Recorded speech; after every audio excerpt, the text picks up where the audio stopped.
Mama ada passion? Ada Apa? supaya amanah, jujur. Nah, bahagian mama cuma itu, ada di tempat yang terbaik, jujur. Oke teman-teman, hari ini saya sangat terharu sekali.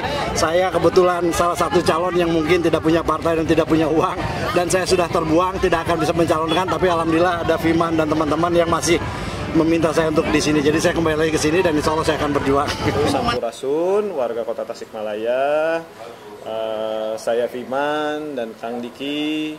Mohon dukungannya, kami akan mencalonkan menjadi pemimpin di Kota Tasikmalaya.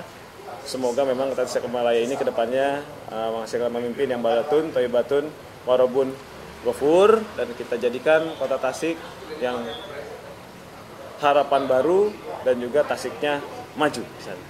Terima kasih. Assalamualaikum warahmatullahi wabarakatuh.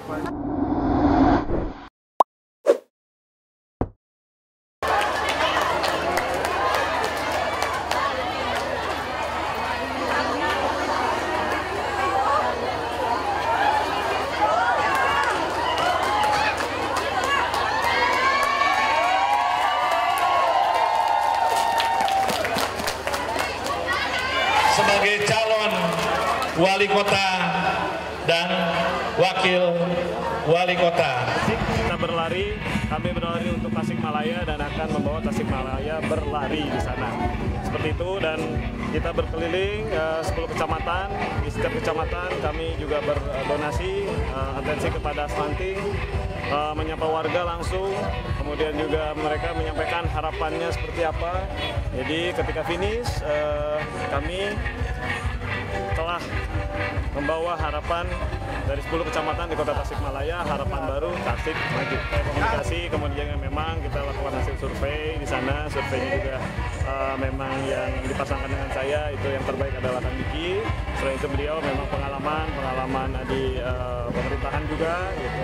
Nah, sebelumnya pernah memimpin sebagai wakil di pemerintahan, dan juga beliau budayawan yang luar biasa, tokoh juga, saya rasa tokoh nasional Kang Diki ini gitu. Jadi cocok untuk Kota Tasik, yang memang Kota Tasik ini butuh pencarian budaya asli Tasik itu seperti apa, budaya santri itu seperti apa, ekonomi syariah itu seperti apa, dan juga Sunda Tasik itu seperti apa di sana. Dan insya Allah saya yakin dengan didampingi Kang Diki, pengalamannya di pemerintahan itu saya jamin dan saya akan banyak dibantu oleh Kang Diki. Ya, ada 2 tahapan yang akan saya perjuangkan. Tahapan pertama adalah tahapan pemenangan yang mudah-mudahan diridhoi Allah. Kemenangan yang bukan karena hal-hal yang buruk, tapi mudah-mudahan hal-hal yang baik supaya kita juga bisa mudah menjalankannya. Kedua, perjuangan ketika nanti kalau Allah takdirkan jadi, maka saya adalah wakilnya Pak Biman. Saya sudah ajarkan kepada teman-teman di tim semuanya harus manggil Pak Wali, Pak Biman, karena ini akan menjadi doa untuk kita semuanya. Wallah, ada teman artis, mungkin teman artis ini tahu, lihat saya sekarang, saya diminta jadi wakil gubernur, baru aja kemarin saya bilang inilah adalah ada message bahwa janganlah memaksakan kehendak. Kalau memang tidak mampu, jangan sampai akhirnya memaksakan diri hutang karena hanya untuk mendapatkan jabatan. Saya tahu diri, saya hanya cukup bisa menjadi wakil, dan saya hari menjadi wakil, insya Allah saya akan bekerja sebaik mungkin, minimal dari mulai pencalonan ini sampai kalau Allah takdirkan jadi. Yang kedua, Tasikmalaya seperti apa yang disampaikan oleh Pak Piman, bahwa ada 7 poin yang harus diutamakan. Yang paling utamanya itu adalah bagaimana kita menyelesaikan persoalan-persoalan yang ada tanpa harus menjanjikan sesuatu yang tidak kapasitasnya pada diri kita. Artinya kita tidak mau berangan-angan dengan sebuah ide yang besar tapi anggarannya tidak ada. Jadi kita akan merancang dalam waktu beberapa hari, sudah kita rancang, kita akan segera sempurnakan dan sudah disampaikan ke KPU, yaitu rancangan dari visi dan misi kita yang insya Allah programnya tidak berangan-angan dan tetap sesuai tugas pokok fungsi kami berdua. Kita harus optimis memandang Tasikmalaya hari ini, tidak ada yang sempurna. Saya alhamdulillah bukan sombong, saya kebetulan tadi Pak Biman bilang tokoh nasional, ya saya udah keliling nasional. Tidak semua daerah semuanya bagus, ada sisi buruknya, semua daerah ada sisi baik dan buruknya. yang jelas apapun yang ada di sini, yang buruk mari kita coba sama-sama untuk bisa kita perbaiki. Yang baik tentunya harus kita lanjutkan karena pemerintah sudah membuat SDGs-nya yaitu keberlanjutan dan maju. Ya, saya lagi pertimbangkan kira artisnya apakah yang masih hidup atau yang sudah meninggal. Segitu aja. Siap berlari sama Kang Piman. Harus. Saya mau nggak mau saya harusnya berlari gitu kan, minimal ngadoakeun gitu. Berlari untuk Kota Tasik harus. Iya, tapi lari untuk Kota Tasik ya. Oke. Ya. Lalu kita akan sama-sama ke KPU untuk mendaftarkan segera. Oke. Siap. Thank you. Ikutin ya. Iya, siap. Oh iya.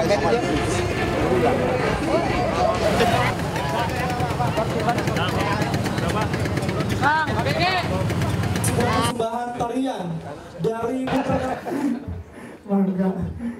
Tadi di dalam Piman Diki resmi menjadi calon wali kota dan wakil wali kota Tasikmalaya. Tadi kami sampaikan visi misi kami tentunya bagaimana Tasik ini dengan harapan barunya Tasik maju. Karena kota Tasik ini merupakan kota perdagangan dan jasa yang harus kota Tasik ini pertama religius, kedua inovatif, maju dan berkelanjutan. Kalau kata Kang Diki cukup KPU. Apa tuh? Kami pasti unggul dan unyu-unyu. Kami yang penting bisa membedakan mana kos politik, mana money politik. Money politik maksudnya ke kiri, itu ke kanan, kos politik ke kanan. Nanti kiri dalam artian itu salah. Sebisa mungkin kita minimalisir. Tapi kita juga harus menyadari memang hari ini bukan tugas calon aja, tugas dari masyarakat dan tugas semua untuk bisa meminimalisir setiap kejadian yang terburuk apapun itu bentuknya. Jadi insya Allah saya akan tetap istiqomah dengan apa yang pernah saya jalankan dan mudah-mudahan Allah memudahkan. Saya sendiri sampai detik ini ya gak kepikiran sih ya, kalau saya secara pribadi tentunya gak kepikiran karena daripada kikituan ini ke emak gitu kan gitu sih. Orang juga tahu saya tidak ada, saya di Kicana tidak terlalu banyak menutupi sesuatu, saya apa adanya. Jadi insya Allah kami selalu yakin setiap hasil yang baik harus didapatkan dengan cara yang baik. Jadi insya Allah perjuangan juga tetap harus baik. Di Garut itu saya mengundurkan diri karena 3 hal. 1, dapur mawasi mokadamu aja lima soli. Menghindarkan diri dari keburukan jauh lebih baik dibandingkan mengharapkan sesuatu yang belum pasti. 2, saya ini kan independen non partai. Sementara pemimpin saya pada saat itu pindah dari independen ke partai. Secara undang-undang KPU saya tidak boleh pindah ke partai juga karena harus ada yang menjaga jadi non partai. Otomatis secara undang-undang saya akan mendapatkan gaji buta kalau saya bertahan tidak mundur. Kenapa? Karena kebijakan anggaran, kebijakan pembangunan semua hanya akan ditentukan oleh eksekutif dan legislatif yang adalah partai. Terus saya yang independen tidak akan ada fungsinya. Yang ketiganya tidak mungkin saya ceritakan karena itu banyak berkaitan dengan gibah, percuma biar saja Allah yang menentukan mana yang baik mana yang tidak. ya awalnya itu adalah memang Kang Diki ini dari hasil survei gitu. Ini memang yang paling tinggi untuk menjadi wakil saya. Jadi disimulasikan dari survei itu, surveinya dari SMRC itu Saiful Mujani Research Center di sana, bahwa Kang Diki ini yang terbaik. Disimulasikan saya berpasangan dengan siapa saja, lawannya siapa saja, itu memang Kang Diki ini yang terbaik. Itu pertama. Yang kedua memang Kang Diki ini tokoh nasional secara pribadi pun gitu. Jadi sebelum survei itu pun ada, kami berkomunikasi, berdiskusi dengan semua bakal calon saya memang berdiskusi. Nah, saya simpulkan Kang Diki ini memang pertama tokoh nasional, keduanya memang dia artis yang base-nya dasarnya itu adalah budaya gitu, budaya, dimana idealismenya itu pasti ada gitu. Kemudian juga yang ketiga memang pengalaman beliau di pemerintahan sebelumnya di Garut gitu, dan memang secara kapasitas Kang Diki luar biasa dan saya yakin ya, didampingi oleh beliau gitu, saya bisa menjadikan kota Tasik ini kota yang penuh harapan baru dan juga akan Tasik maju. Posisinya humble, kemudian juga tentunya bisa dekat dengan siapa saja, religius juga, itu. Kemudian kalau diskusi ya memang enak aja gitu. Ya, memang pastinya kalau kita berbicara masyarakat itu memang ada 3 hal ya. Ini 3 hal simpelnya. Harus dibuat kenyang, harus dibuat bahagia, ya sama harus dibuat sehat. Sebetulnya itu 3 hal ini.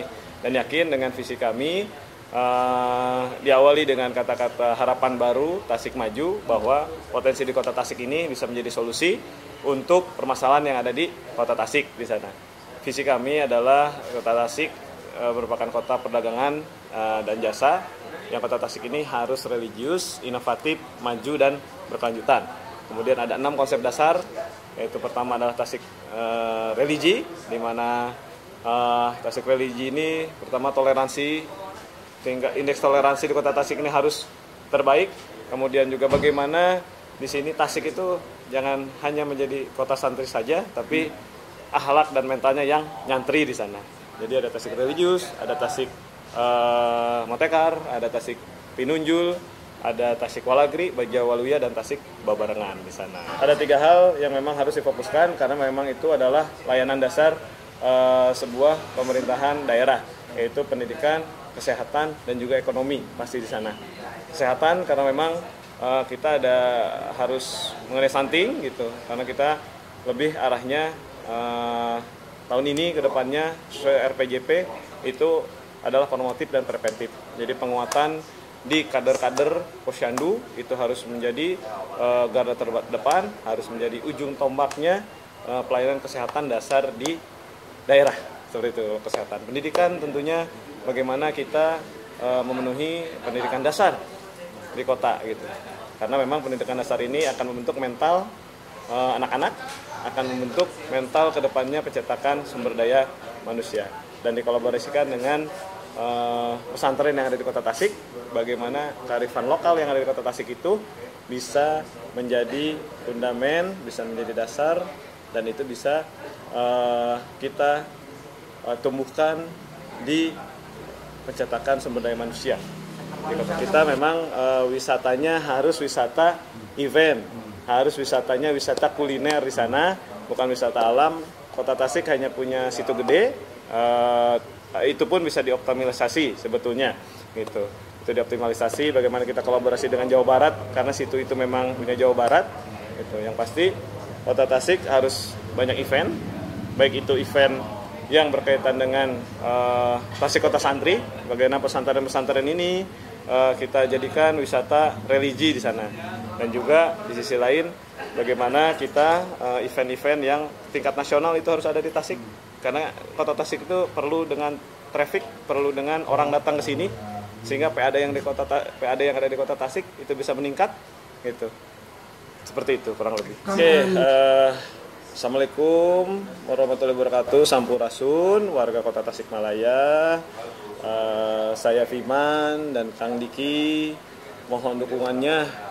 Kami akan mencalonkan menjadi pemimpin di Kota Tasikmalaya. Semoga memang Kota Tasikmalaya ini kedepannya menghasilkan pemimpin yang balatun, toibatun, warobun, gofur, dan kita jadikan Kota Tasik yang harapan baru dan juga Tasiknya maju. Terima kasih. Assalamualaikum warahmatullahi wabarakatuh.